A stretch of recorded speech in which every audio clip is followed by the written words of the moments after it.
Bienvenidas, bienvenidos. ¿Quién es la primera vez que está en este espacio? Bueno, no muchas personas, o sea que quizás hasta me puedo ahorrar la explicación, ¿no? Bueno, ¿quién le cuenta a las pocas compañeras, compañeros que vienen hoy por primera vez al Museo del Hambre qué es el Museo del Hambre? ¿Por qué ese nombre del Museo del Hambre? ¿Quién le cuenta? Rosana. Sí. Al azar. Siempre hacia la izquierda. A la izquierda. A los tiempos que corren, obviamente, ¿no? Está tan clara esa tendencia. Bueno, es un espacio que nos congrega a muchos, a casi todos de nosotros. Se escucha ¿más fuerte? ¿No se escucha? Acá. Bueno, es un espacio indispensable cuando hablamos de soberanía alimentaria, cuando hablamos de agroecología y cuando nos convocan estos temas como la presentación de este libro. Marquitos eligió el nombre Museo del Hambre porque todos queremos que lo más pronto posible, aunque es una ilusión, el hambre lo veamos nada más que en un museo. Así que con el camino que ha hecho Marcos, con sus viajes a Sudáfrica y viendo toda esa problemática, cuando llegó acá quiso poner a disposición este espacio justamente para las luchas que nos atraviesan, como el extractivismo, el desmonte, el tema del agua y demás. Muchas gracias, Rosana, que es parte de este espacio. Y como decía Rosana, sobre todo ponemos a disposición el espacio, ¿no? Facilitamos el espacio para el encuentro. Entonces, si ustedes, personas que ustedes conocen, tienen ideas, propuestas que quieran desarrollar, compartir en este espacio, presentación de un libro como la que hoy nos convoca, una muestra artística como la que facilitó Barro Local acá, con otros 4 colectivos, un documental, una charla, sepan que cuentan con el espacio para poder hacerlo, ¿no? Todas las actividades son abiertas, gratuitas, no recibimos financiamiento de nadie, excepto de la gente que viene en las actividades. Ustedes van a ver ahí a la salida que hay una caja dulce de leche que dice aportes. Con los aportes voluntarios y anónimos de las personas que vienen en las actividades, sostenemos todo lo que ven, ¿no? Pero por definición política del espacio no recibimos ninguna otra fuente de financiamiento. Ni partidos políticos, ni empresas, ni nadie, ¿no? Importante también contarles que tenemos una biblioteca popular de soberanía alimentaria como una herramienta más para el intercambio de saberes sobre estos temas, de buen vivir, extractivismo, temas socioambientales, derecho a la alimentación, soberanía alimentaria. No es una biblioteca general, sino una biblioteca un poco que pone el foco en esos temas, así que cualquier persona que viene se puede llevar cualquiera de esos textos, pues lo puede devolver, se pueden traer textos para enriquecer esa biblioteca colectiva también, siempre que dialogue con estos temas, ¿no? Después tenemos, y Rosana es parte, y varias compañeras, compañeros acá también, tenemos un albergue transitorio de semillas, le decimos, ¿no? Ahí hay un mueblecito allá atrás, donde están guardadas las joyas, las semillas, con la idea de que la semilla siga siendo un patrimonio común de los pueblos al servicio de la humanidad, que es uno de los pilares de la soberanía alimentaria como paradigma, ¿no? Entonces, este espacio, al igual que otros espacios, nos ofrecemos a que la semilla circule libremente. Entonces, ustedes pueden venir, nos pueden traer semillas, nosotros nos vamos a encargar una vez por mes de registrarla, clasificarla, ensobrarla y ya dejarla lista para que otras manos se la lleven a otras tierras a dar frutos, ¿no? Primer sábado cada mes nos juntamos en este mismo espacio de 10 a 2 de la tarde con el albergue de semillas, que lo estamos haciendo ya hace unos cuantos meses de manera conjunta con un círculo de bordado, ¿no? De Surciendo el Planeta, porque también buscamos colectivamente tejer otro mundo, ¿no? Entonces, mientras están las tejedoras surciendo el planeta, estamos ahí intercambiando semillas, ¿no? Esa es un poco la idea. Y una cosita más, y con esto nos metemos de lleno a lo que hoy nos convoca. En esa pared que da hacia el este, por donde sale el sol, están 3 figuras que queremos que iluminen este espacio. A la derecha, Andrés Carrasco, ¿no? Justo el tema que hoy nos convoca, muy presente.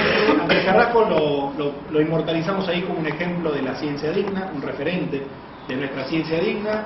Muchas y muchos de los que estamos acá somos miembros de la USNAL, Andrés, de la Unión de Científicas y Científicos, Matías también, de hecho, comprometidos con la sociedad de la naturaleza en América Latina, ¿no?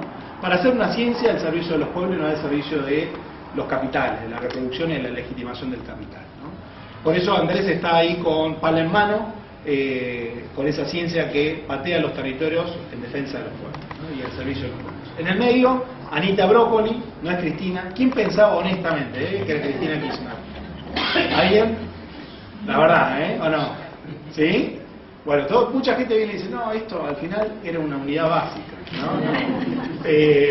Anita Broccoli, muy cercana a Leo, ¿no? Ahí todas las historias se cruzan, porque de hecho Anita Broccoli se formó en la Universidad Nacional de Lomas de Zamora, fue la primera ingeniera agrónoma mujer egresada de esa casa de estudios, luego fue la primera coordinadora de la Cátedra Libre de Soberanía Alimentaria en Lomas y compañera nuestra en la cátedra en Facultad de Agronomía de la UBA, en la Escuela de Nutrición, etc. ¿no? Así que muy presente Anita, guardiana de semillas de maíz, como por eso tiene las semillas de maíz en la mano, ecofeminista, ¿no? y muy defensora de los derechos humanos, ¿no? Hoy tan cuestionados. Y por último, la mujer africana, simbolizando nuestro inicio como especie, ¿no? La necesidad de volver a nuestro origen como especie, la lactancia humana como expresión más perfecta de la soberanía alimentaria, ¿no? Realización plena de nuestro derecho a la alimentación adecuada, y las tres figuras enlazadas por los brazos señalando que la única salida posible es colectiva. Nadie se va a salvar solo en este entuerto civilizatorio en el que estamos. Entonces, si hay una salida posible, es colectiva, por eso las figuras están enlazadas por los brazos. Y la Pachamama, que desde el Centro Sur nos ofrece todo lo que necesitamos para encerrar al hambre en un museo y que no lo encontremos más afuera, ¿no? Y dos cositas más, prometo. Cuando bajaron la escalera, se encontraron primero con un pañuelo de las madres. ¿Dónde está Gonzalo? Gonzalo acá, ¿no? Ese pañuelo tenemos el honor de que ha sido colocado de manera conjunta por Norita Cortiñas, por Miriam Gorban y por Nina Brugo, ¿no? Norita Cortiñas, la madre de todas las batallas, ¿no? Referenta muy querida nuestra de los derechos humanos. Miriam Gorban, que va por su cuarto honoris causa, referenta de la soberanía alimentaria, maestra de muchas y muchos de los que estamos acá. Y Nina Brugo, referenta del ecofeminismo, referenta de la lucha de las mujeres, ¿no? Y de la campaña por el aborto legal, seguro y gratuito. Esas tres, ¿no? Mujeres grandes, próceres, colocaron de manera conjunta ese pañuelo que les da la bienvenida, y también queremos que imprima su espíritu de este espacio, ¿no? En esas tres columnas vertebrales como parte de la lucha por la soberanía. Dicho todo eso, darles la bienvenida nuevamente, muchas gracias por estar acá, y en esta oportunidad muy hermosa volvemos a tener a Leo Rossi entre nosotras y nosotros, porque había venido a presentar su libro Córdoba Respira Lucha, allá lejos y hace tiempo. El museo recién arrancaba, ¿no? Fue una de las primeras actividades que tuvimos y lo pusimos a trabajar a Leo para que saque otro libro, así podía volver, y trajo esta hermosura de libro que yo todavía no leí, ¿no? Pero bueno, quienes van a comentar seguramente sí, Teoría Política de la Comida, que nos invita a reflexionar a fondo, ¿no? Sobre estos temas que nos convocan y los que trabajan. Así que Leo, Hernán, Matías Blaustein, Andrea Graciano, darles la bienvenida, Anita también, editorial Muchos Mundos, Rosa Luxemburgo, Matías Blaustein, Andrea Graciano, y no sé, le doy la palabra a Hernán, ¿no? Para que continúe, ¿sí? Bueno, gracias.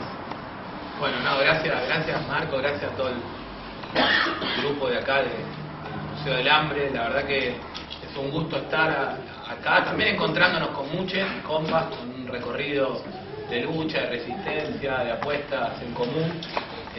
Y bueno, qué mejor que estar conversando a propósito de este material, de este libro nuevo, como decía Marco, escrito por Leonardo Rossi. Yo voy a hacer brevemente una presentación mini, pero bueno, ya más o menos creo que la mayoría les conocen. Esta es una actividad que además coorganizamos el Museo del Hambre, la editorial Muchos Mundos, que publicó el libro, que es una editorial surgida en plena pandemia, también en un contexto de confinamiento. Bueno, cómo romper el aislamiento y pensar en la difusión de materiales, no solo en un principio a nivel digital, sino también en papel. Así que bueno, ahí hay algunos materiales que tenemos, y también con un criterio de federalización, hay varios además materiales por fuera de lo que es el porteñocentrismo, digamos, ¿no? Es decir, compas o colectivos de Córdoba, de La Plata, de América Latina. O sea, pensar un poco, así como decía Marcos, que nadie se salva solo. Bueno, tampoco vamos a construir el post-extractivismo, la soberanía alimentaria en un solo país, ¿no? O sea, fracasó el socialismo en un solo país en el siglo XX, el post-extractivismo en un solo país, ¿no? Y la perspectiva emancipatoria, la agroecología y el buen vivir también requiere redoblar la apuesta por el internacionalismo, por el hermanamiento entre los pueblos, incluso por el cuestionamiento de las fronteras, ¿no? Que se reinstalaron en una clave de enemistad y de desencuentro con fuerza, no solo en la pandemia, sino también en la actualidad, al calor de la xenofobia, ¿no? Y de la ultraderecha. Y bueno, desde ese lugar también organizamos, junto con la Escuela de Formación Latinoamericana Rosa Luxemburgo, que es una apuesta al mismo tiempo de formación también transfronteriza entre la Fundación Rosa Luxemburgo y la Universidad Abierta de Recoleta. Le paso un poco la palabra para que Anita también pueda compartir y contar de qué trata esta escuela, porque bueno, allí Marcos tuvo la oportunidad de participar y vienen varios compas interviniendo y tratando de pensar, digamos, no solo formular un diagnóstico de la crisis, sino también ensayar alternativas. Y un poco el libro plantea ese doble desafío, no solo la caracterización de la crisis civilizatoria desde una perspectiva ecológica comunal, de lo que implica el capitaloceno en estos tiempos, sino al mismo tiempo, a la vez, cartografiar, dar cuenta, hacer visible un montón de lucha y resistencia, puntualmente quizás con fuerza en ese eje que es Catamarca y Córdoba, pero Leonardo viene recorriendo, aprendiendo y también convidando saberes y apuestas en ese diálogo permanente con otras luchas y procesos.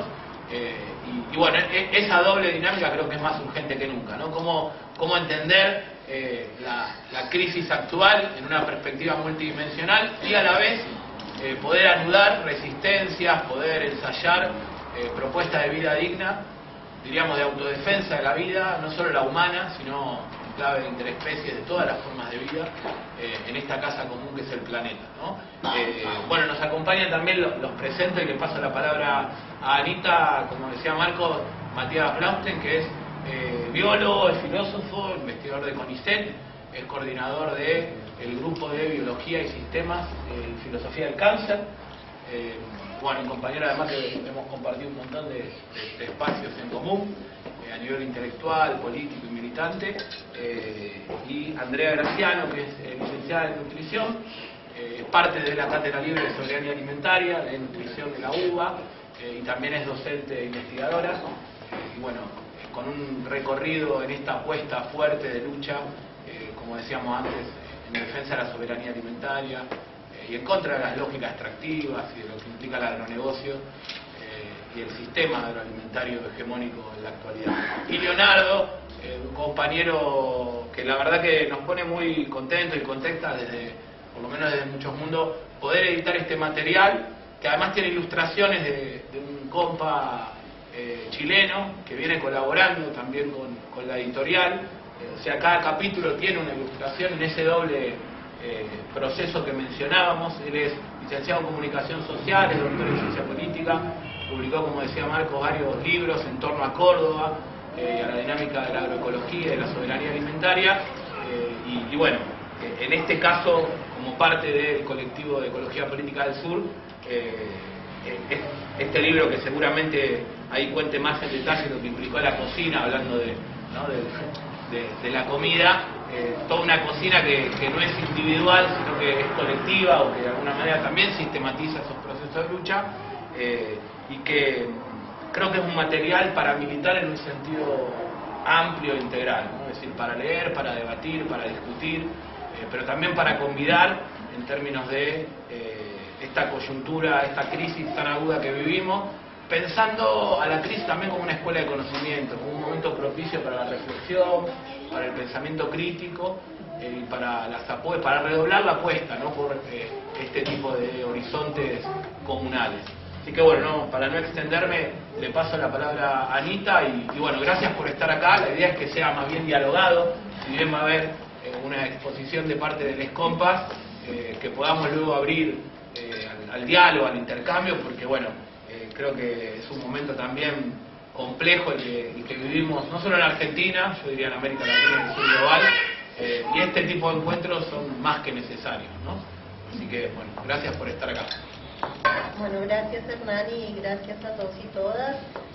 Yo nada más contarles un poco lo que es la escuela. Yo soy Anita Duplat, soy coordinadora de la Fundación Rosa Luxemburgo Cono Sur, y este año emprendimos, junto con Hernán también, que es el coordinador académico de la escuela, este proyecto de formación política que tenía la intención, yo creo que la intención mayor es hacer pedagogía.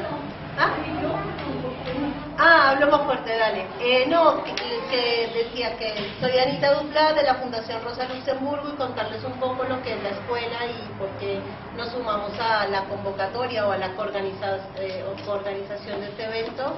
La escuela es un proyecto que inició este año junto con la Universidad Abierta de Recoleta, con el objetivo y porque nos parecía fundamental propiciar espacios de formación política desde una pedagogía de la esperanza que efectivamente pudiera poner en consideración un montón de temas que nos están cruzando, como civilización, que trasciende las fronteras de la Argentina, y en función de eso la escuela está dividida en una escuela presencial que se está desarrollando en la fundación, en la sede de la Fundación Rosa Luxemburgo, y una escuela virtual que funciona en la plataforma de la Universidad Abierta de Recoleta como un espacio totalmente gratuito, que no requiere ningún preconocimiento ni ninguna formalidad académica para su inscripción, y en la que intentamos un poco, si se quiere, volver a retomar muchos de los contenidos y de las apuestas que la Fundación Rosa Luxemburgo viene construyendo en términos de debate y materiales. Entonces estamos en ese proceso que viene encaminado este año, y un poco también en algún momento decíamos con Hernán hacer la escuela de formación política Rosa Luxemburgo itinerante, ¿no? Entonces creo que este es un poco un primer esfuerzo por esa itinerancia de ir llevando las cosas y los temas que venimos trabajando en la escuela, que esperamos continúe por mucho tiempo, por lo menos por un buen tiempo, para seguir, propiciando eso, discusiones y debates respecto de esta crisis multidimensional, pero con la perspectiva siempre de poner en relieve de qué está pasando en nuestros territorios en la construcción de alternativas que responden de manera colectiva a la crisis a la que asistimos, y que nos dan esperanza de que efectivamente hay un horizonte posible que debemos seguir alimentando, ¿no? Celebrar que estamos en ese espacio. Siempre me encanta venir acá al Museo del Hambre, porque ya venir a un lugar que es subterráneo me genera una fascinación absoluta. Así que gracias a Marcos y a todos los compañeros y compañeras del espacio por abrir las puertas para que estas cosas sigan sucediendo, y celebrar el encuentro, que siempre es tan necesario en un tiempo donde cada vez que uno envía un flyer te preguntan, ¿lo van a transmitir? ¿No? Entonces creo que salir de las virtualidades, volver a encontrarnos y abrazarnos y conocernos con nuestras voces, nuestros cuerpos, nuestros calorcitos y nuestros fríos, siempre creo que es necesario ya en este tiempo celebrarlo hasta como un acto revolucionario. Así que gracias, un gusto conocerles. No había tenido el gusto. Este no es el tema que en particular yo coordino en la fundación. Nuestra compañera Patricia Lizarraga, que es coordinadora junto conmigo y junto con otras compañeras de la fundación, viene acompañando un montón de procesos, luchas y debates, que también desde la fundación, el trabajo que ha hecho realmente es incansable por la protección de las semillas, por acompañar los derechos campesinos aquí en Chile y en Uruguay, y un poco también que el tema tenga tanta centralidad en nuestra escuela de formación tiene que ver con ese trabajo que ya viene empujando junto con muchos y muchas, incluidos Marcos y compañeros que están acá, pues ha sido enorme, y así que la escuela también toma la centralidad de este tema para seguir debatiendo sobre él y generando. Así que Recoleta no es el barrio de Recoleta acá de la ciudad de Buenos Aires, aclaramos, Recoleta es una comuna de Santiago de Chile, y en ese municipio está gestionando, si se quiere, una fuerza de izquierda desde hace tiempo, y han impulsado una universidad abierta de carácter gratuita e incluso internacional, es decir, están cursando compas de un montón de países, de más de 34 países. En la primera inscripción hubo más de 1.700 personas de esos 34 países participando, y también invitamos a quienes quieran sumarse, que estamos con el segundo curso y hasta fin de año van a haber 2 más, así que estamos en plena crisis multidimensional en la escuela, a nivel presencial están participando obviamente en una cantidad menor, pero sobre todo compas de diferentes organizaciones y movimientos, en particular territoriales, que nos parece también que propiciar ese encuentro y ese diálogo hoy es más importante que nunca. Así que bueno, nada. ¿Le pasamos la palabra? Bueno, muchas gracias a todas y a todos. Varios agradecimientos, no quiero pasar. Marco, siempre agradecido por el espacio, por la apertura de esta casa. A Hernán, de la editorial, por el acompañamiento para publicar el libro. No está nada fácil la industria editorial y bueno, y esto, encontrar un espacio donde uno también sienta que vale la pena, ¿no? Salir a, esto que decía Hernán, ¿no? A militar un libro. Así que muy agradecido. ¿No se escucha? ¿Quiere un micrófono? Hay micrófono. Si hay micrófono, por ahí mejor. Pero es la tiranía. A ver, bueno, hay prueba un poco más alto, me acá medio afónico, estoy al límite, pero bueno. No, decía que agradecía a Marcos por el espacio y a Hernán en nombre de la editorial que realmente han acompañado así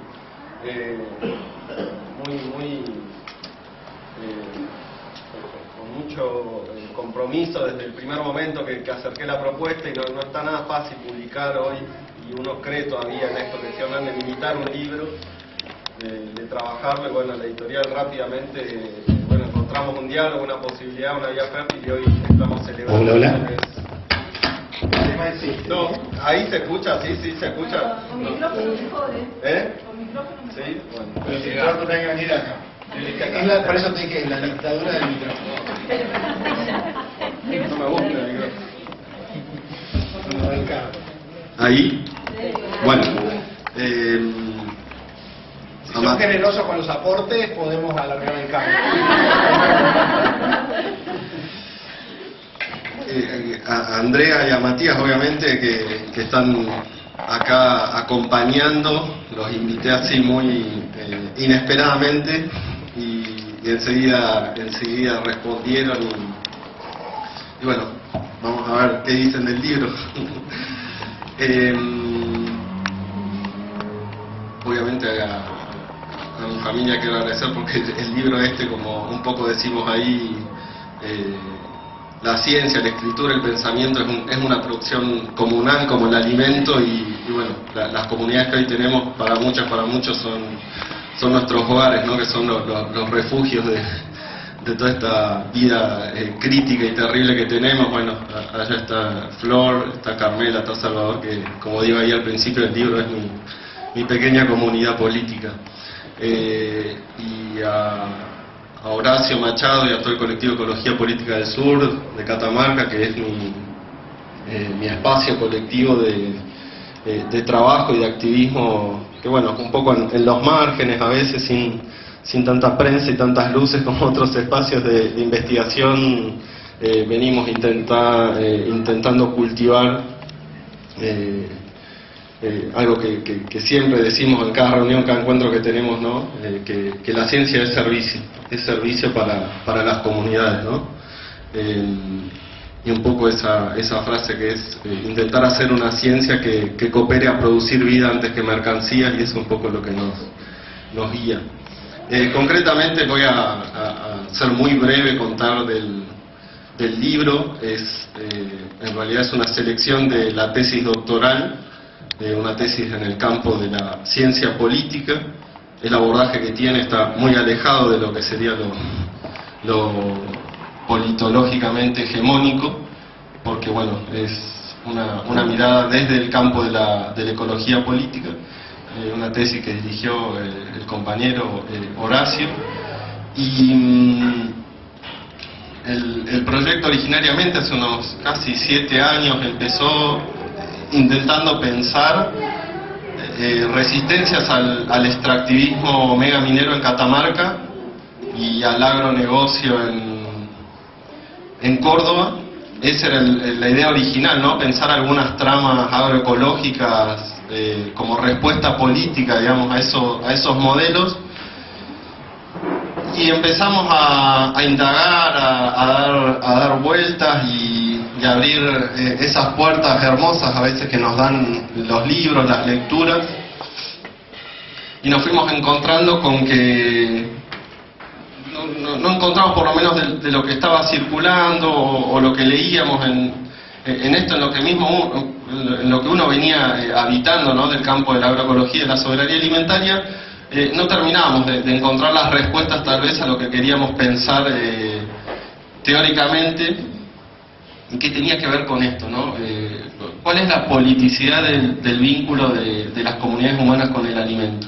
Bueno, nos empezamos a ir por las ramas teóricas e históricas, y finalmente construimos eso, ¿no? Un marco teórico, provisorio, sobre el que todavía estamos aprendiendo, pero para pensar esto en términos profundos, cuál es el vínculo político de la humanidad con la alimentación y cómo eso está eclosionando en esta gravísima crisis que tenemos ecológica, civilizatoria, y fuertemente vinculada también, ¿no?, a lo que llamamos la crisis política,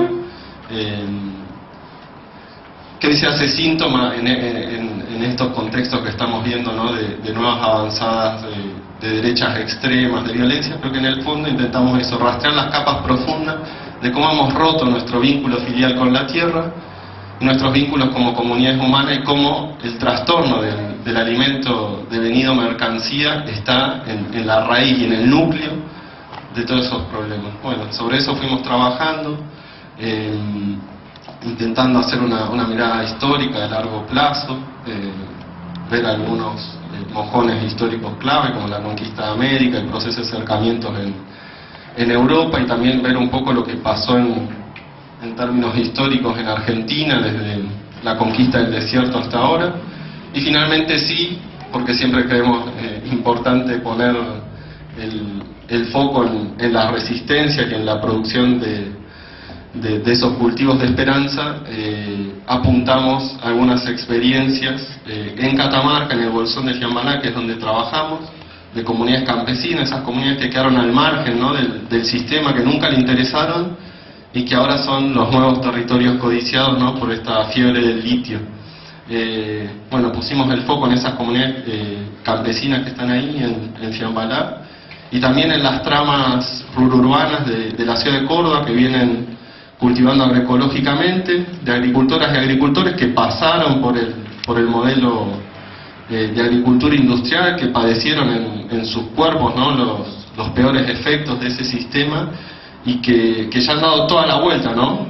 Digamos, como dos situaciones bien diferenciadas, la de los campesinos de Catamarca y la de los agricultores de Córdoba, y que hoy están cultivando toda una red, toda una trama agroecológica en esa ciudad, que es un emblema no solo de Argentina, sino a nivel latinoamericano, vanguardia, ¿no?, del agronegocio, lo que es la provincia de Córdoba. Finalmente, o sea, intentamos eso, dejar esa mirada de la esperanza y reivindicar, ¿no?, que esas son prácticas políticas clave, son cultivos de lo que denominamos a priori, y ahí, bueno, ya si van a comentar el libro, tal vez salga o después lo podemos ampliar. Un término que necesitamos para dar cuenta de toda esa historia, ¿no?, de cultivo comunal de la vida en torno al alimento. Entonces hablamos de comunalidad agroalimentaria para intentar desplazarnos de la noción de soberanía alimentaria, no para tirarla al tacho, sino para profundizar y mostrar empíricamente con nuestro estudio, con nuestra investigación, por qué es importante pensar en términos políticos la idea de comunalidad y cuánto tiene que ver el alimento en la construcción de eso.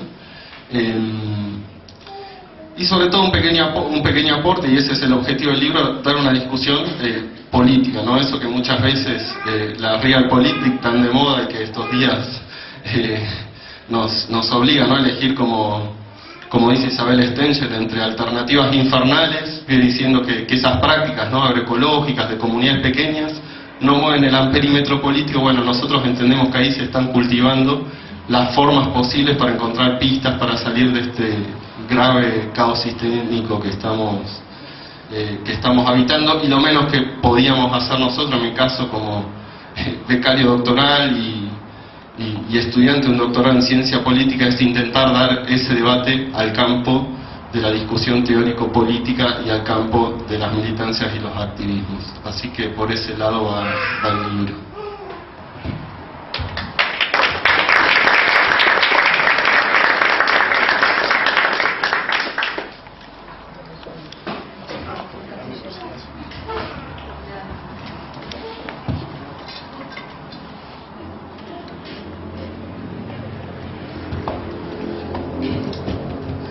Bueno, ¿se escucha bien ahí? Sí, ¿no? Bueno, yo la verdad, dentro de todo este contexto complicado en el que estamos atravesando en este momento en nuestro país y a nivel mundial, celebro un poco en la clave de lo que planteaban las compañeras y compañeros que me precedían en el uso de la palabra, este encuentro. La verdad estoy muy contento de que Leo me haya propuesto presentar su libro. La verdad es que nosotros no nos conocíamos personalmente, es la primera vez que nos vemos físicamente, pero veníamos intercambiando durante la pandemia en relación a cuestiones vinculadas con la propia pandemia, que el virus, que la vacuna, etcétera.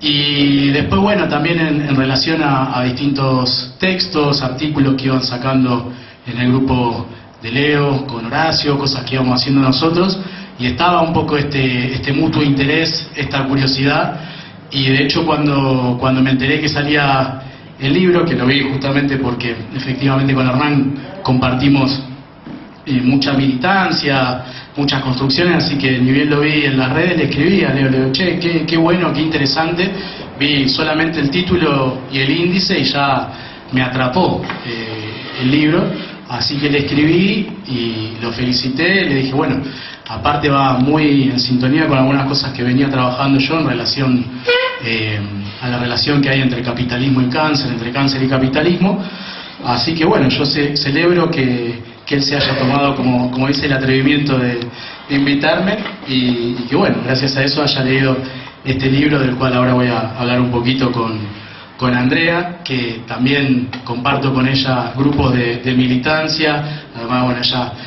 trabajaba junto con mi compañera de vida en el mismo lugar, así que bueno, un poco testimonio de lo que venían diciendo, ¿no? El encuentro de gente que uno conoce o que va conociendo gracias justamente a estos círculos y abrazos. En ese sentido, también contento justamente de poder estar acá en el Museo del Hambre participando.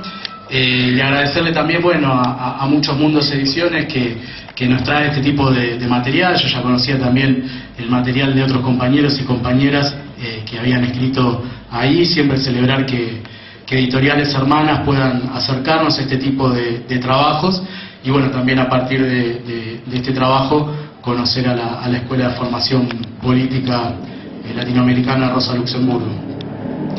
Bueno, arrancando un poco con lo que tiene que ver con el libro, suscribo las palabras de hace un rato de Marco, es una hermosura el libro, la verdad es un placer leerlo, está muy bien escrito, es un libro necesario. Yo le decía recién a Leo que a mi entender es un texto que va a ser llamado a ser un texto de referencia, digamos, para quienes investigamos, para quienes militamos a nivel social, ambiental, político. Es un libro muy rico en conceptos que obviamente tiene como eje el tema de la comida, el tema de la alimentación, el tema de la nutrición, pero va mucho más allá, digamos. Obviamente trabaja fuertemente el eje del extractivismo, pero no se queda solamente en el extractivismo y en lo ambiental, sino que lo tematiza como justamente uno de los núcleos fundantes del desarrollo del capitalismo, pero a su vez no se queda solamente en el capitalismo, sino que hay todo un trabajo interseccional de vincularlo con todas las lógicas racistas, todas las lógicas patriarcales, todas las lógicas coloniales, y en ese sentido evidentemente es un texto multidimensional que aborda, digamos, muchas dimensiones, efectivamente. El objetivo, un poco como lo describía recién Leo, es el de abordar una perspectiva política del vínculo socioecológico entre las comunidades humanas y los territorios que éstas habitan y el alimento. Y el marco teórico, como lo describe Leo, se nutre tanto de la ecología política latinoamericana como del ecomarxismo y también del ecocomunalismo. Vamos a encontrar en el texto varios autores en los cuales yo también, digamos, me formé, digamos, y trabajo. Aparece Eliseo Reclus, aparece Kropotkin, y como indica un poco el subtítulo del libro, el libro, Teoría Política de la Comida, pretende ser una crítica ecológico comunal en tiempos de colapso. En ese sentido, y un poco en relación a lo que decía hace un rato, es una crítica quirúrgica y una descripción exhaustiva del actual sistema mundo alimentario, ecológico, social, económico, cultural, político y cómo llegamos a todo esto. Pero un poco en la clave de lo que planteaba recién la compañera Anita, sí. El libro también es una pedagogía o una política de la esperanza, y en ese sentido es muy importante. Eso es algo que venimos trabajando y comentando y discutiendo con varios compañeros y compañeras, organizados, no organizados, la necesidad, digamos, de poder trabajar, discutir acerca del desánimo, acerca del escepticismo, de lo que nos han dejado los distintos gobiernos de turno, que son ajustadores, que son saqueadores, que son ampliadores, lo que nos ha dejado la pandemia, lo que nos va dejando también toda la lógica de las redes, toda la alienación, ¿no?, de las redes, sea WhatsApp, sea Instagram, Facebook, Netflix, del pluriempleo. La lógica, digamos, en la cual nos encontramos en este momento es una lógica y un modo de vida muy diferente del que pudo ser, por ejemplo, el 2001. Y en ese sentido, el volver a generar ánimo, el volver a generar ilusión, el volver a generar esperanza, propuestas alternativas, es una de las cuestiones más importantes de nuestro tiempo y de nuestra época. Y en ese sentido, este libro es una invitación a pensar, a sentir, a crear, a soñar, a habitar otros mundos posibles. Es una propuesta para mí epistémico-política de la esperanza, y no solamente se proyecta en relación a posibles perspectivas o posibles propuestas, sino que toma, digamos, una base real. O sea, en el propio, digamos, desarrollo del texto queda muy clara que la propuesta de Leo no es una propuesta idealista, utópica, que surge de la nada, sino que se ancla en la realidad, tiene su propio asidero en la realidad, y en ese sentido recupera cantidad de experiencias en relación a la comida, en relación a los alimentos, de cómo la comida, la alimentación, va generando justamente política de lo común, va generando el compartir, va generando cooperación, redes de solidaridad, de apoyo mutuo, tanto en la previa, digamos, al capitalismo, como en las propias lógicas que todavía existen en algunos ejemplos particulares, como los que aparecen en el libro en relación particularmente al bolsón de Fiambalá y a Córdoba. En ese sentido, hay un planteo muy importante que de alguna manera discute y critica estas concepciones esencialistas en las cuales caen muchas veces compañeros de trabajo, familiares, amigos, en donde, bueno, ¿qué querés? Es la esencia del ser humano. La esencia del ser humano es destruir todo lo que está a su alrededor. Bueno, este libro de alguna manera va a discutir que no necesariamente el hombre es lobo del hombre, sino que efectivamente el ser humano fue desarrollándose y generando política, generando sociedades de una manera muy diferente a la que arribamos hoy en día, y que justamente es la que, en todo caso, el desarrollo capitalista está en la esencia, en el ADN del capitalismo, no del ser humano, este tipo, digamos, de crisis en la que nos encontramos hoy por hoy a nivel ecológico y civilizatorio. Yo no sé, Andrea, si vos querés que vayamos dialogando o mano a mano o... Como quieras, yo igual saco mucho mano, tengo para decir. Dale, decí un poquito vos, yo después sigo. Más divertido así, dialógico para mí. Bueno, agradecer también por este espacio y por esta invitación. Nos conocíamos virtualmente con Leo, y de hecho cuando me enteré que ya estaba disponible su libro, lo compré antes de siquiera imaginarme que hoy iba a estar sentada acá presentándolo. Y bueno, agradecerles por este espacio. Y sí me pasó que siento que como teníamos esta fecha, ¿no? el libro es un plato exquisito que merece ser disfrutado bocado a bocado, que me tuve que atragantar un poco para llegar con el libro leído hoy, así que mi intención es volver a recorrer sus páginas, y sin lugar a dudas de este primer acercamiento, con lo que me quedo es con algo que ya fue dicho y en lo que quiero hacer hincapié, que es precisamente esta política de la esperanza, ¿no? O sea que, sin lugar a dudas, una cosa que nos pasa mucho quienes trabajamos en estas temáticas es que cuando acercamos estos temas a las personas y cuando intercambiamos sobre estos temas con las personas, lo primero que surge es ¿y ahora qué como? ¿Y ahora, ahora qué hago con todo esto? ¿No? O sea, una vez que nos sacan la venda, nos surge la duda de ¿y cuál es el camino? ¿No? Y muchas veces parece que nos quedamos ahí y eso no es algo que sucede acá. O sea, sin lugar a dudas, hay una mirada muy esperanzadora aquí, y de hecho yo las cosas que me marqué como cosas que para mí me parecían muy ricas de compartir, más allá de las que ya se dijeron, que agradezco que ya las compartieron y me ahorraron eso, es cómo precisamente en estos relatos de estas experiencias aparecen en primera persona, dichas de maneras muy sencillas, cosas que teorizamos, ¿no? Como la sustentabilidad, ¿no? Entonces, hablamos de sustentabilidad, pero Emma, de Fiambalá, lo que plantea es... No. Sí. Plantea...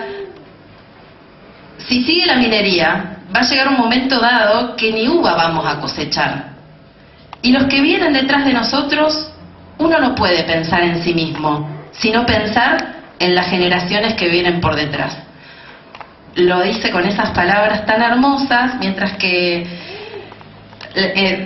una de los compas de la experiencia de Córdoba plantea: he encontrado la felicidad en mi trabajo, es un camino de vida, cuidar la vida. Mi servicio como agricultor es producir alimentos, y la persona que se alimenta, el alimento físico que ingiere el cuerpo, le da fuerza para moverse. Es un vehículo de vida el alimento. Mi rol es ser un eslabón de la cadena de la humanidad como agricultor, con un servicio que es producir un alimento limpio, que alimente, que sirva para la vida de esa persona que lo va a consumir. O sea, si estas palabras no son esperanzadoras, ¿qué nos queda, no? Me gusta mucho también esta invitación que nos hace a lo largo de todo el recorrido, pero sobre todo al final, ¿no? En esto de la necesidad de una especificidad teórica, nos invita a problematizar conceptos que muchas veces damos hasta por sentados, ¿no?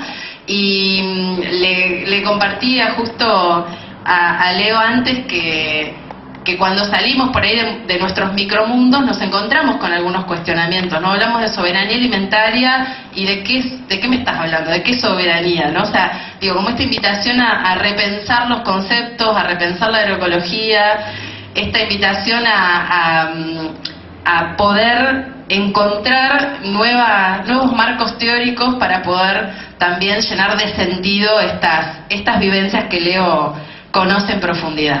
Así que creo que eso es lo que puedo por ahí sumar a lo que ya se dijo y que podamos seguir dialogando a partir de acá.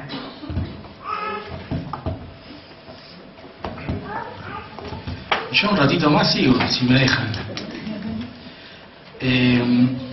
Bueno, mi idea es spoilear un poquito, ya que estamos, no mucho, pero sumarme a lo que ya venía diciendo Andrea y contarles un poquito, muy por encima, de qué va cada capítulo de este libro, que cada uno de esos capítulos es muy rico en sí mismo. En el capítulo 1 del libro de Leo, que se llama Alimento y Política en un planeta en crisis, justamente lo que va a aparecer, digamos, bien trabajado es justamente este concepto de la crisis ecológico-civilizatoria y justamente esta tesis, digamos, que gravita, digamos, alrededor de la cual gravita todo el libro, de cómo efectivamente la producción agroalimentaria está, digamos, en el fondo justamente de esta crisis y de esta sindemia global, ¿no? Una sindemia engendrada por el sistema mundo capitalista, en la cual nos vamos a encontrar con, por un lado, desnutrición, hambre, a la vez que obesidad, nos vamos a encontrar con un cambio climático, un calentamiento global asociado a sequías, a inundaciones, a incendios. Nos vamos a encontrar cada vez más con más epidemias, con pandemias, como la última pandemia que tuvimos, con una sexta extinción masiva. En definitiva, todas cosas que ustedes ya conocen, ¿no? Y en ese sentido, digamos, el libro abre un poco políticamente y se plantea, bueno, en este contexto de crisis ecológica, que en definitiva es una crisis política, que es, digamos, también uno de los aspectos que me parece central del libro, ¿no? Justamente conectar, no quedarnos solamente en la crítica ecológica o ambiental, sino entender que justamente eso tiene sus bases en una crisis política y que afecta no solamente, obviamente, al planeta Tierra, a animales y a plantas, sino también a personas de carne y hueso. Y cómo en definitiva llevar adelante una convivencia democrática en un contexto de creciente degradación de las condiciones mínimas para la vida, que la vamos viendo todo el tiempo, y en el cual esa crisis se presenta obviamente de manera mucho más fuerte y más brutal en los sectores empobrecidos, urbanos, en las comunidades campesinas, en los países pobres, periféricos, y en definitiva a nivel mundial sin procesos de deliberación, decisión y gobierno colectivo. Por más que se llame democracia, por más que este año se cumplan 40 años de democracia, digamos 40 años del final de la dictadura, seguimos hablando, digamos, de toda una serie de ejes de engranaje de funcionamiento capitalista, seguimos hablando de la dictadura de las mineras, seguimos hablando de la dictadura del agronegocio y en definitiva de un montón de herencias de esa dictadura, ¿no? Y sobre todo, y esto lo planteó hace un rato Leo, este libro anticipa o se adelanta un poco a este contexto en el cual estamos en este momento, digamos, haciendo esta charla con la posibilidad, digamos, de tener a Milei o a Patricia Bullrich, o bueno, el caso de Massa, que tampoco, digamos, es particularmente una suerte de Che Guevara, sino todo lo contrario, tematiza y adelanta justamente el avance, ¿no? de estas derechas neofascistas,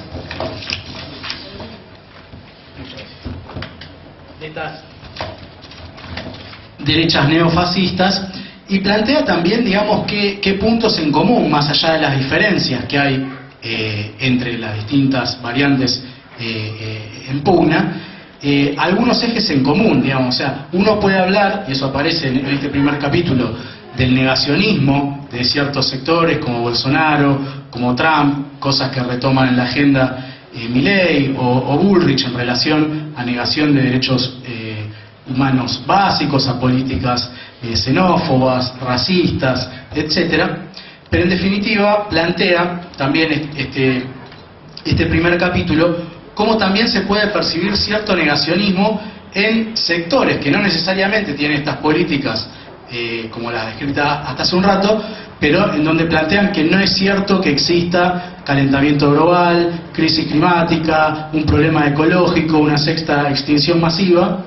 Y un tercer elemento de negacionismo que aparece justamente en estos esquemas de desarrollo sostenible, desarrollo sustentable, ¿no? De todo este greenwashing, en el cual sí es cierto, hay calentamiento global, sí es cierto, hay cambio climático, sí es cierto, puede haber cierto problemita con el tema de los herbicidas. Creo que están lidiando con notas también.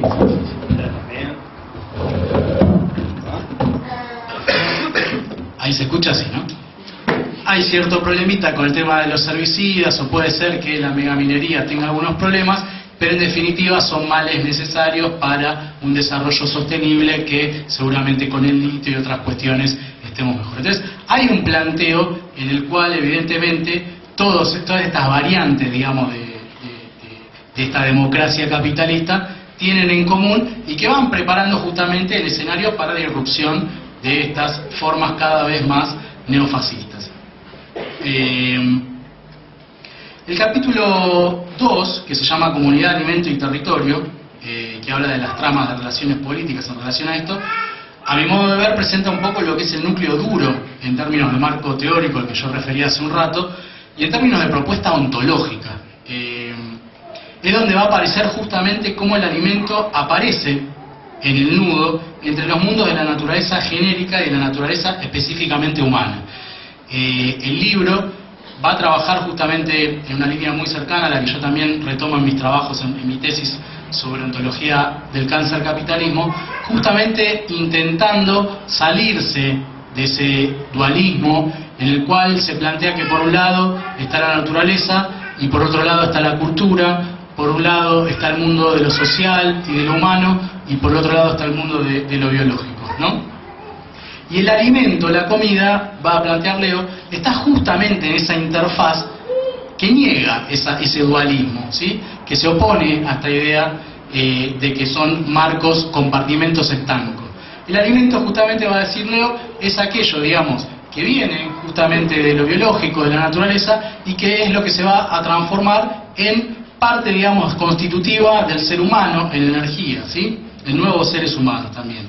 Y es un poco ese marco el que abre así una interpretación ecológica del mundo, en el marco de una ecología política, que deconstruye este antropocentrismo característico de esta racionalidad moderna occidental que ha extendido una concepción del humano como opuesto, ajeno y por encima de la naturaleza, que impide justamente comprender estas relaciones de mutua dependencia que sostienen la trama de la vida. Y ahí aparecen un par de los elementos para mí más interesantes del libro, que es esta recuperación que hace Leo de la noción marxiana de Marx, del concepto de sociometabolismo, ¿sí? Que es crucial justamente para poder captar la politicidad de la trama socioeco-alimentaria.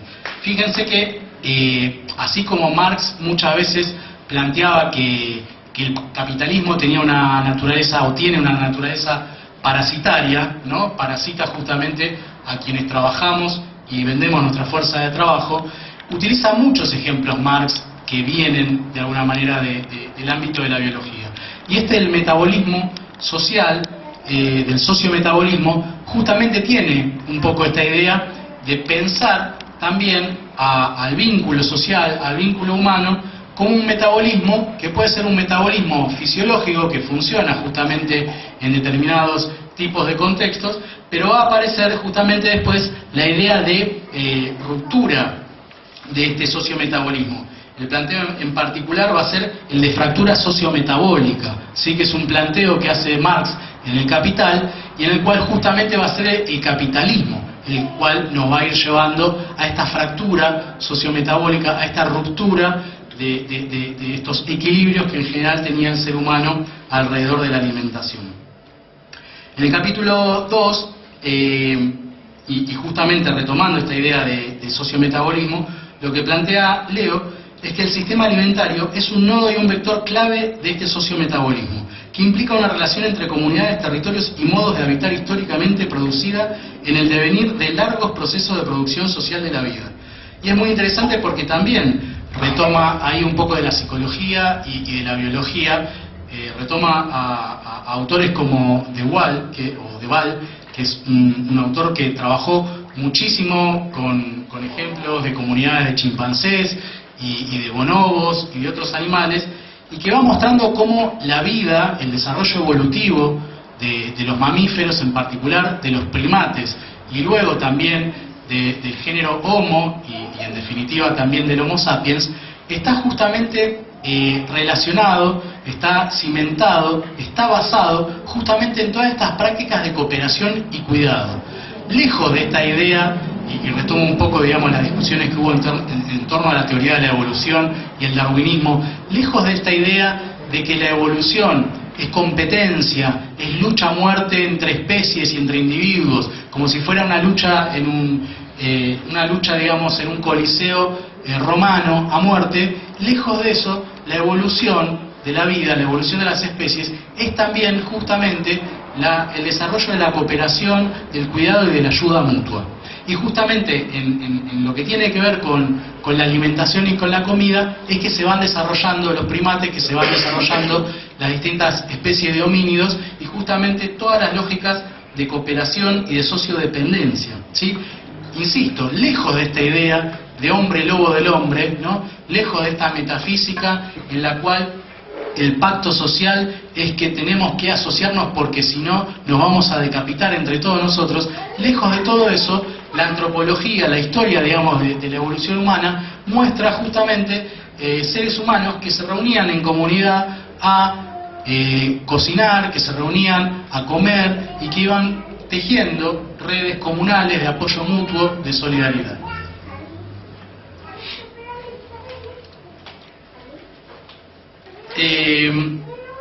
Ahí es donde un poco retoma a pensadores como Reclus y como Kropotkin, y plantean justamente que estas formas políticas comunales que regularon históricamente la cooperación social para sostener la vida han quedado marginadas de los horizontes hegemónicos de la política. O sea, este modo de existir, este modo de relacionarnos que nos propone el capitalismo, fue algo que se fue volviendo hegemónico, no fue lo que necesariamente apareció incluso en ese comunismo primitivo que planteaban Marx y Engels. Esa forma hegemónica de percibir la vida, como dice también Horacio, nació de la guerra, creció en la guerra y su sistema de conocimiento se gestó en la guerra. Es una producción espiritual y material de la guerra de conquista contra la naturaleza exterior y contra la naturaleza interior. Ahí sí aparece esta racionalidad moderno-occidental de base greco-romana. En palabras justamente de Hathaway y Boff, se trata de una cosmología de la dominación.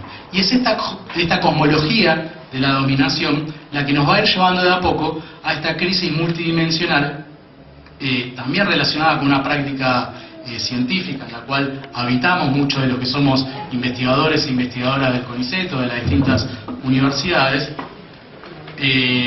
y que tiene que ver justamente con esta idea de concebir al mundo escindido en dos ámbitos, ¿no? La naturaleza despojada de sociedad y cultura humana y la sociedad humana despojada de naturaleza, que es un poco la crítica que hacen Bruno Latour y Philippe Descollets, que retoma Leo y que también retomo yo.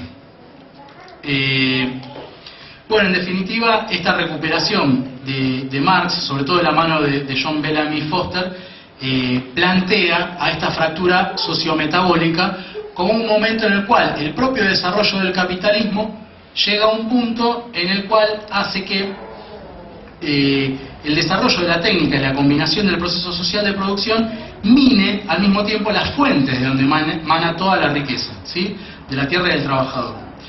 En este sentido, esa fractura sociometabólica se va a expresar a nivel ontológico, naturaleza y cultura, como lo decía yo recién.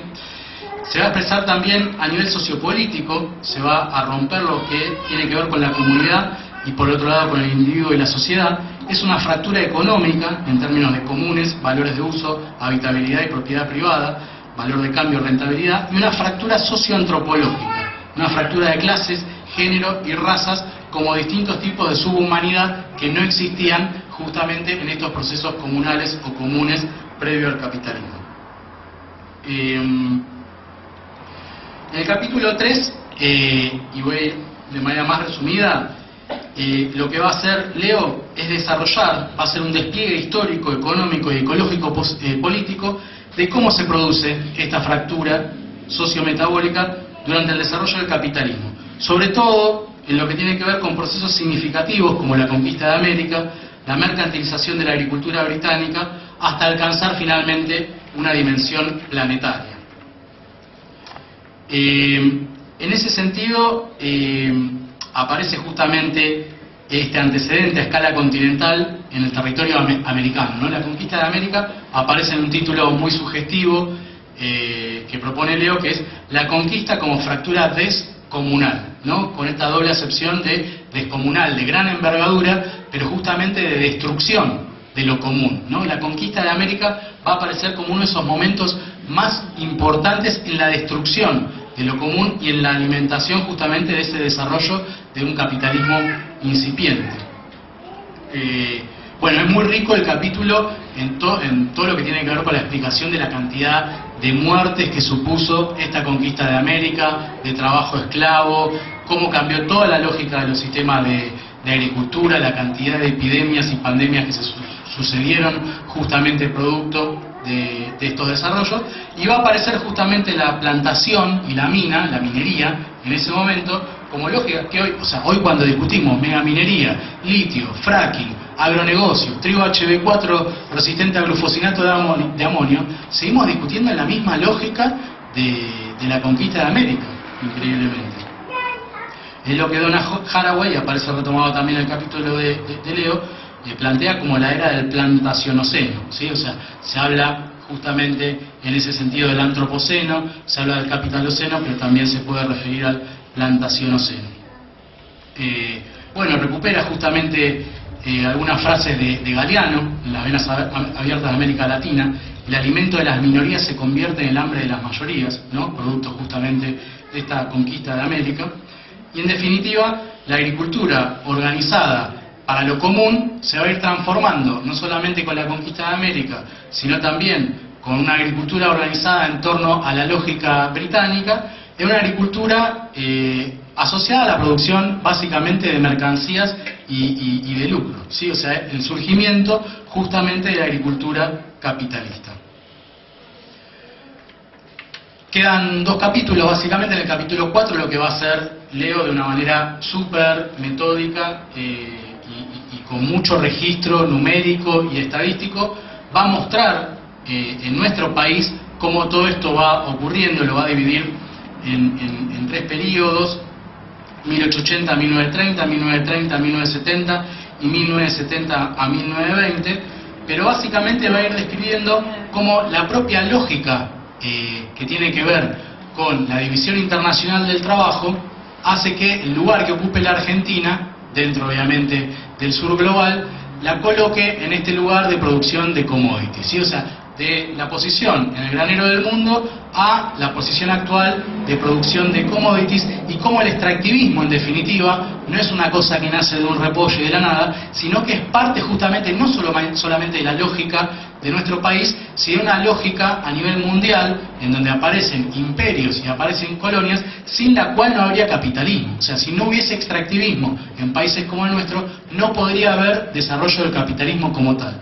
Y en ese sentido también me parece muy interesante en clave política el planteo, porque el Estado, el propio desarrollo del Estado Nacional argentino, en ese sentido, no va a aparecer justamente como, y esto es algo que yo en general marco mucho y me gusta haberlo encontrado también en el libro de Leo, el Estado y el propio desarrollo del Estado argentino no aparece como lo otro, digamos, de la ganancia privada, no aparece como lo otro de las corporaciones, no aparece como lo otro del capitalismo, sino que justamente va a aparecer la connivencia del Estado argentino, ¿sí? En definitiva, como el socio y el garante necesario, muchas veces obviamente supeditado, subyugado por las lógicas del capital, pero en definitiva el socio y el garante necesario del interés y del lucro privado para ir generando legislación tras legislación todas las leyes que le convienen, en particular a todo lo que es el desarrollo del agronegocio, de la megaminería y en definitiva todo lo que tiene que ver con la acumulación cada vez más fuerte y cada vez más profunda de quienes más tienen y el empobrecimiento cada vez más grande de quienes menos tienen. Y yo festejo este último capítulo, el capítulo 5, que es el que mencionaba recién Andrea, porque habla de los diferentes registros. Se enriquece justamente de diferentes registros, y en particular el capítulo 5, que tematiza lo que es las tramas agroalimentarias reexistentes en Fiambalá y en Córdoba, se nutre justamente de los testimonios de un montón de campesinos y campesinas que le agregan otro tipo de discurso, otro tipo de relato, que para mí justamente terminan de enriquecer. O sea, no solamente en términos políticos nos van a mostrar que existen otras formas y otras lógicas de producir a nivel agrario, sino que justamente podamos escucharlo de la boca, digamos, de estos testimonios, hace que podamos salirnos también de estos números, de estas estadísticas a las cuales nos conduce el capitalismo, y que aparezcan, en definitiva,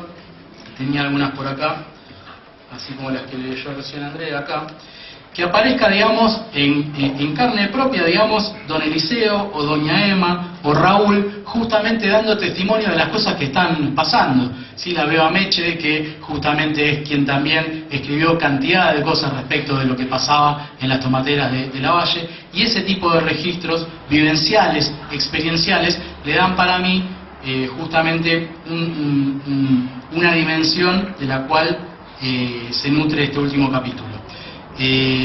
Por ejemplo, don Eliseo y doña Emma, y acá aparece también una temporalidad diferente, ¿no? O sea, pasamos de un relato de estadísticas y de números, pasamos, cuando uno empieza a leer estos testimonios, es como que uno de alguna manera está obligado a hacer una pausa y a sentirse en ese lugar, ¿no? En una temporalidad más parecida justamente a la de las lógicas de los pequeños campesinos, y se habita una pequeña, don Eliseo y doña Emma habitan una pequeña parcela en este pueblo de serpenteantes caminos y tierra polvorienta.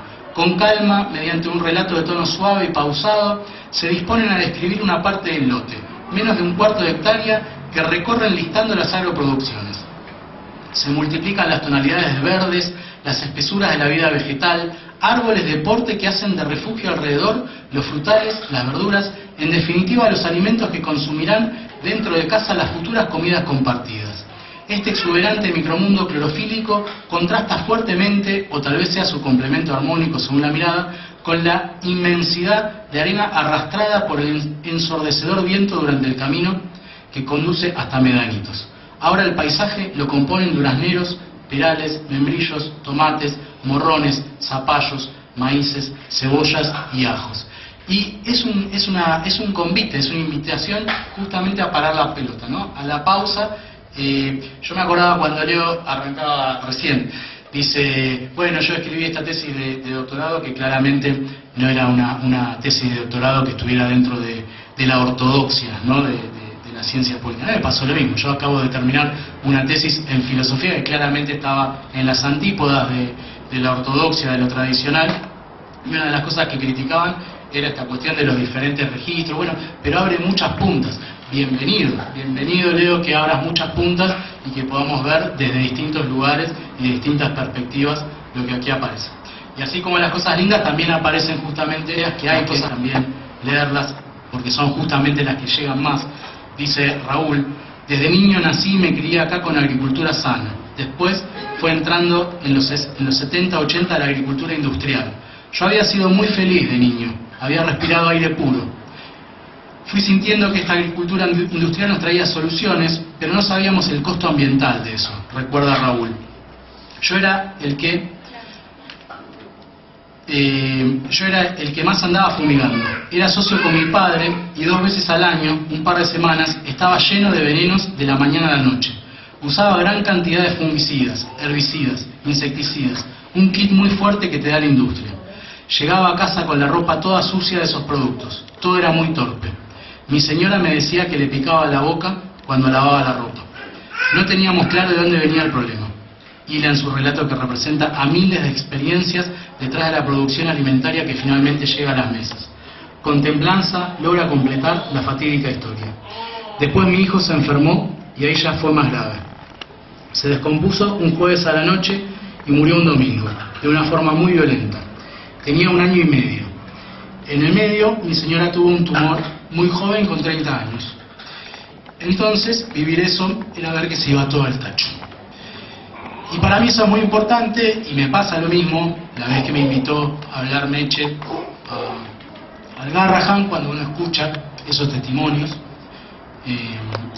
que en definitiva no son solamente textos, no son solamente registros escritos en clave científica, no son solamente números, sino que en definitiva son personas. Me pasó lo mismo cuando tuve que ir a la audiencia en Capital por los casos de cáncer en el subte, por el tema del asbesto, y me parece muy importante que este tipo de registros aparezcan, porque justamente no es solamente una cuestión de poner esto y vomitarlo en clave mental o racional. Hacer ciencia no es solamente una cabeza y una mente enajenada de un cuerpo, sino que poner esto justamente sobre el tapete es mostrar que esa mente, esa razón están asociadas a un cuerpo y están asociadas también a emociones. Cierra en las últimas 10 páginas su texto Leo con pistas en los umbrales del capitaloceno, y vuelve a aparecer justamente esta idea de la pedagogía o de la política de la esperanza. Aparece justamente esta idea, en principio, de revalorizar lo comunal desde una clave agroalimentaria, la necesidad de su praxis en tiempos de colapso ecológico y el desafío político que implica su recreación frente al reinado del individualismo y los avances de las extremas derechas. Y justamente ahí aparece una relación. Yo hablaba justamente, y por eso también me quiebro un poco, digamos, de los distintos casos de cáncer, ¿no? que vienen tan asociados al desarrollo del agronegocio y tan asociados al desarrollo también de la megaminería. Fíjense esta descripción que hace en el último capítulo, Leo, dice: el tiempo actual devuelve una imagen pavorosa.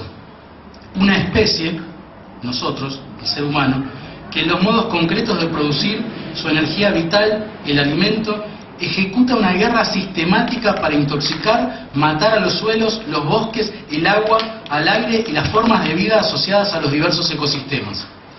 De modo derivado, envenena a la microcomunidad que puebla la biota intestinal de su organismo, reguladora de la salud por excelencia, abriendo espacio a nuevos modos de enfermar, malvivir, morir. Una especie que se declara una guerra a sí misma, a sus hijas e hijos, con el pan que les provee y con la devastación de los territorios donde deberán intentar reproducir su vida las próximas generaciones. Y veo ahí a los hijos de Leo y pienso también en mi hijo. Una especie que se desafilia de la tierra y que en el mismo acto desafilia a su progenie. Yo, que trabajo en cáncer, no veo ningún sinónimo más preciso, ninguna analogía más precisa para lo que acabo de relatar que lo que ocurre con el cáncer en nuestros cuerpos. Las propias células de nuestro cuerpo que se vuelven en nuestra contra, que se desafilian y que terminan justamente generando esa fractura sociometabólica en nuestro propio cuerpo. Nada hay más parecido al desarrollo y la irrupción del capitalismo que a lo que ocurre con un cáncer en nuestro cuerpo, que va generando justamente esos mecanismos de acumulación originaria, que empieza a justamente acumular para sí. Ustedes pueden encontrar en varios libros de biología la definición de lo que son los cuerpos multicelulares. Nada hay más asociado al desarrollo de nuestros organismos multicelulares que la cooperación. Un cuerpo multicelular es justamente una cooperativa de células, de tejidos, de órganos que trabajan para el bien común. Y para que puedan funcionar justamente esas células, esos tejidos y esos órganos, tienen que pasar todas las cosas que Leo refiere a nivel justamente de lo comunal, de lo común, de la comunión justamente en relación a la comida del territorio. Todas las células tienen que poder en nuestro cuerpo recibir comida. Todas las células tienen que poder decidir cuándo crecen y cuándo no crecen. Todas las células tienen que preservar un microambiente celular sano. Y lo que explican en varios de estos textos, particularmente de los textos de una colega que se llama Athina Actipis, es que el cáncer es justamente la ruptura de todos los mecanismos de cooperación multicelular. Así como el capitalismo va a representar la ruptura justamente de ese sociometabolismo que describe Leo, el cáncer va a significar, como dice Athina, hacer trampa con cada uno de los fundamentos cooperativos de la multicelularidad. Y fíjense que a medida que se va expandiendo este cáncer a nivel social y ambiental, que es el capitalismo, lo que hace es ir generando cada vez más cáncer en nuestros propios cuerpos. O sea que es un círculo vicioso que va generando cada vez más cáncer. Me gusta mucho, y con esto para terminar, esta crítica que también hace Leo a la idea de soberanía alimentaria, justamente, y esta apuesta de trabajar en clave de comunalidad agroalimentaria, en el sentido de salirnos de esas formas de poder estatal, salirnos de esas lógicas formales, de esas lógicas que dejan en general por fuera a lo público, a lo popular, y esta idea justamente de trabajar una perspectiva realista, como la plantea él, que requiere pensar el cambio no desde la lógica del posibilismo. Posibilismo es una palabra muy cara en este contexto, ¿no? El posibilismo nos lleva justamente a este desarrollo sostenible, a este capitalismo verde, a tener candidatos cada vez más a la derecha, al mal menorismo, ¿no? No desde la lógica del posibilismo, sino de lo que real, efectiva y materialmente deberíamos hacer para que el orden de la realidad cambie. Dice Leo, en medio de la destrucción planetaria acelerada, estrechamente imbrincada a la erosión del sentido ontológico de la humanidad, en tanto cultivadora de la ecosociodependencia, son estas tramas de lo común que recrean el tejido agroalimentario como bien ecológico político comúnmente producido, las que conmueven para revitalizar los imaginarios de la política. Y en esta pedagogía justamente de la esperanza, cierra, dice, se abre una esperanza de estricta supervivencia de la humanidad en tanto miembro de la comuna multiespecies de la Tierra, pero centralmente como el gran desafío político que toca encarar. La salud de la biosfera, de los cuerpos humanos y no humanos y de las diversas comunidades políticas se definen de forma impostergable en la capacidad de nutrir esos huertos de esperanza, semilleros políticos que ofrendan la recomunalización de la trama de la vida como salida del capitaloceno y brotes de los mundos por vivir. Así que yo no puedo sino agradecerle a Leo hacerme partícipe de este gran relato. Muchísimas gracias.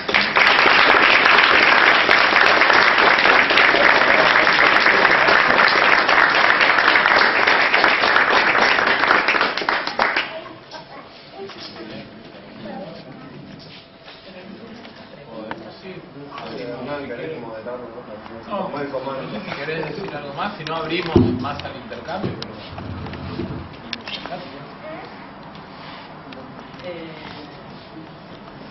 Una sola cosa.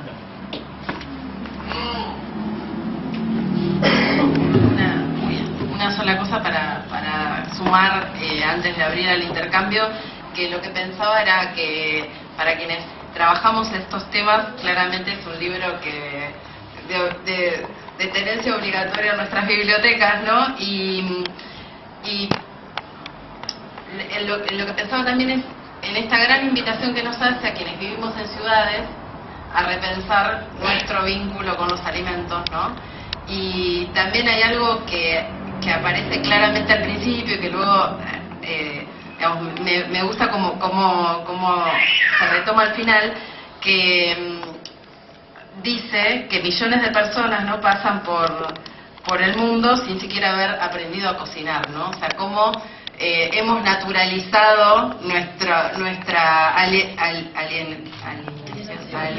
no me sale, al punto, digamos, de que es algo que sucede cotidianamente, ¿no? O sea, que comemos y que nos salteamos ese paso tan básico y fundamental. Y luego en estas páginas del cierre, ¿no? Aparece en estos relatos en primera persona como este juego entre quien lo produce pero también quien lo elabora, ¿no? O sea, aparece como retomado eso, y hay una frase que yo muchas veces digo, repitiendo también, la he escuchado de muchas otras personas, no es que la inventé yo, ¿no? Pero como esta invitación a que hoy la revolución está en nuestras cocinas, ¿no? Y qué necesario es poder pensar la revolución también desde nuestra cotidianidad y desde ese espacio. Eso como para sumar a lo que ya se dijo, ¿no?